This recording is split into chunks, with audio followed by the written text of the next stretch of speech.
एक बार एक महाजन को अपना चित्र बनवाने का शौक लगा। उसने एक चित्रकार को बुलवाकर अपना चित्र बनवाने को कहा। महाजन के कहे अनुसार चित्रकार ने महाजन का चित्र बनवाने में बहुत मेहनत की, लेकिन महाजन बहुत ही धूर्त व्यक्ति था। वह चित्रकार से बोला, यह चित्र ठीक नहीं बना है, इसे दोबारा बना।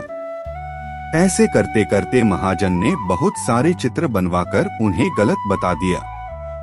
अब चित्रकार समझ चुका था कि महाजन चेहरा बदलने में माहिर है और हर बार चित्र बनवाते समय चेहरा बदल लेता है।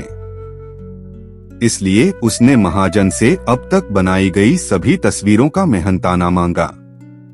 धूर्त महाजन बोला, कैसा मेहनताना? तुमने अब तक एक भी सही चित्र नहीं बनाया है। जब तुम सही चित्र बना दोगे तो तुम्हें तुम्हारा मेहनताना मिल जाएगा। महाजन की बात सुनकर चित्रकार निराश होकर अपने घर लौट गया और अपनी पत्नी को महाजन की इस करतूत के बारे में बताया। अपने पति को परेशानी में देख उसने चित्रकार को बादशाह अकबर के दरबार में न्याय की गुहार लगाने की सलाह दी। पत्नी की बात चित्रकार को समझ आ गई और अगले ही दिन चित्रकार ने सारा हाल बादशाह अकबर के दरबार में जा सुनाया। बादशाह ने चित्रकार से सारे चित्र मंगवाए और साथ ही महाजन की भी महल में बुलवाया।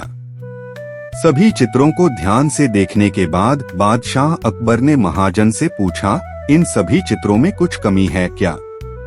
महाजन ने कहा, जी हुजूर, इनमें से कोई भी चित्र हूबहू मेरे चेहरे जैसा नहीं है।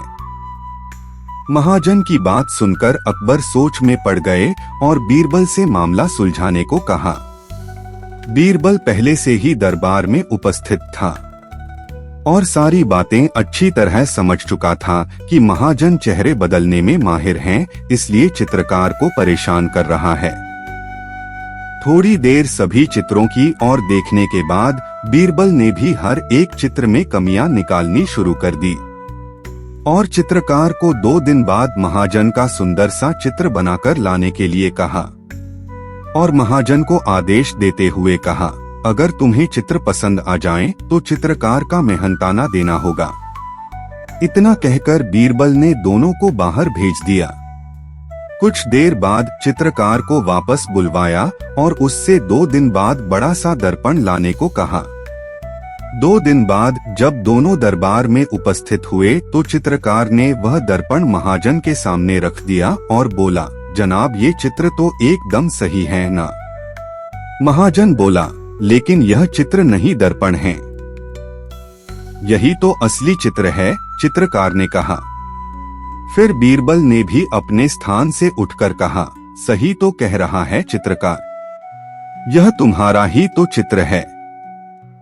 महाजन समझ गया कि अब उसकी दाल नहीं गलने वाली है, इसलिए उसने ना चाहते हुए भी बीरबल की हाँ में हाँ मिलाते हुए चीतकार को उसका मेहनताना दे दिया। चित्रकार ने खुशी खुशी बीरबल का शुक्रिया अदा किया और महल से अपने घर की ओर चला गया।